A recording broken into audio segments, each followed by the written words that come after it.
بسم اللہ الرحمن الرحیم سبحان اللہ والحمد للہ واللہ اکبر ہم یرشدون تاکہ نیک راستہ پائیں۔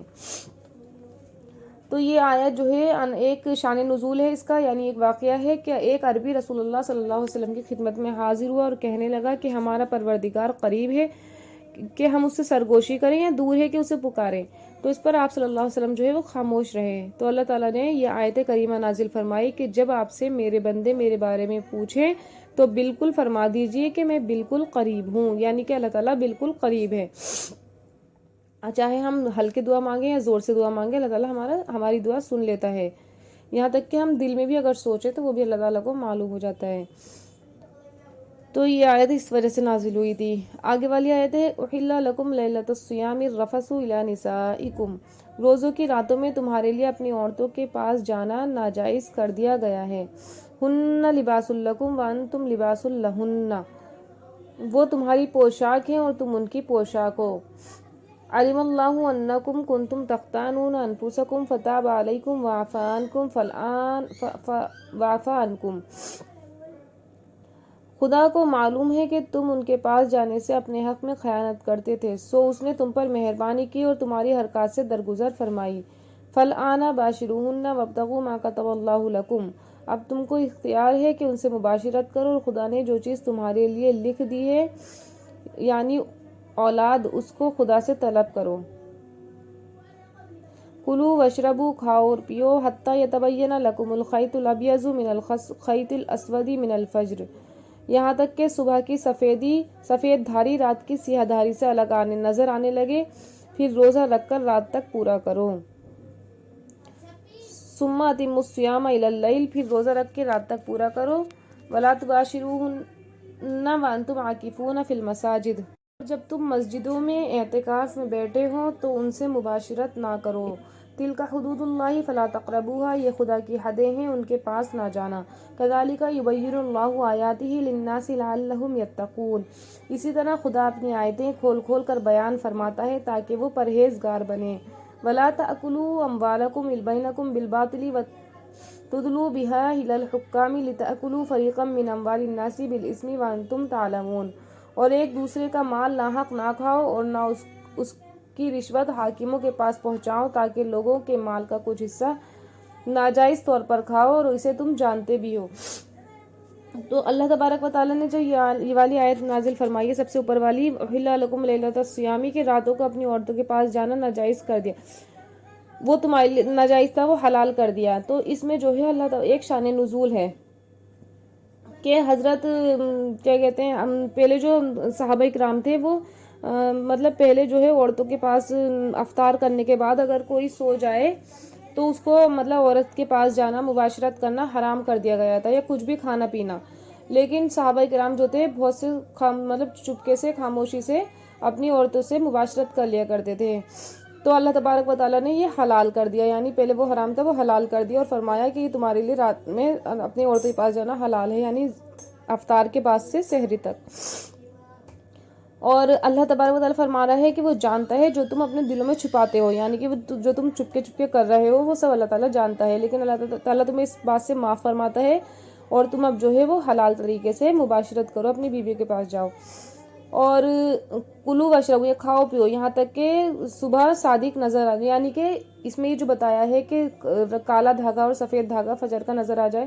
تو پہلے صحابہ کرام اپنے پیروں میں جب روزہ رکھا کرتے تھے تو اپنے پیروں میں ایک پیر میں کالا دھاگا ایک پیر میں سفید دھاگا باندھ کر لیٹ جایا کرتے تھے، اور جب تک جب تک کھاتے پیتے رہا کرتے تھے جب تک دونوں دھاگے جو ہے ظاہر نہیں ہو جائے۔ پہلے لائٹیں تو ہوا نہیں کرتی تھی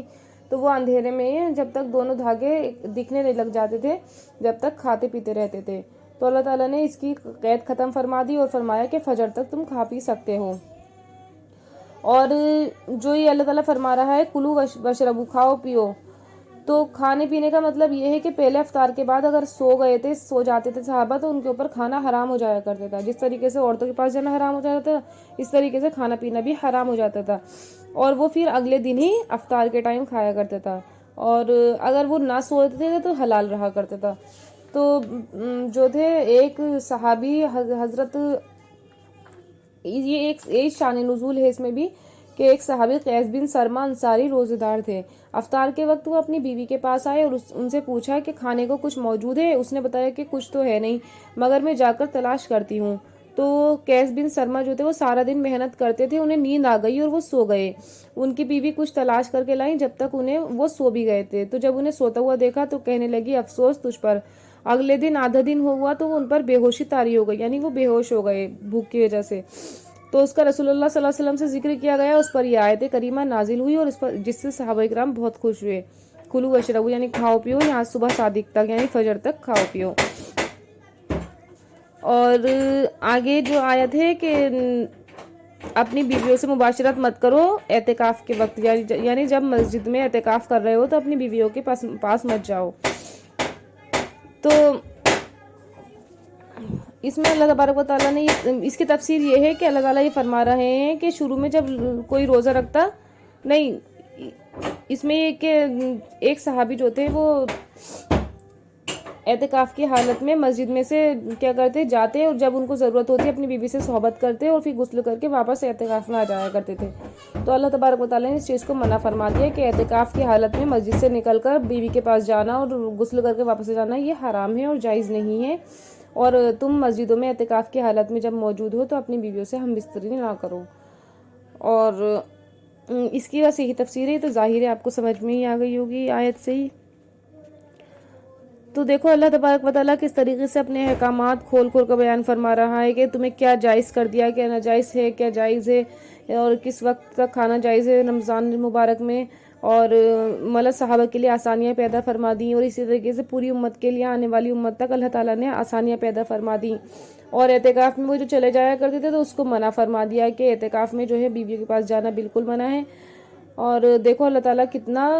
رحیم اور کریم ہے، اپنے بندے کو ہر بات کھول کھول کر بتاتا ہے، لیکن ہم نادان ہیں جو سمجھتے نہیں اور قرآن کو سیکھتے نہیں اور قرآن پر عمل نہیں کرتے۔ تو یہ ہماری تو نادانی ہے اور ہماری ہی غلطی ہے۔ اللہ تعالیٰ نے تو ایک ایک احکام، ایک ایک حکم جو ہے وہ قرآن میں نازل فرما دیا اور ہمیں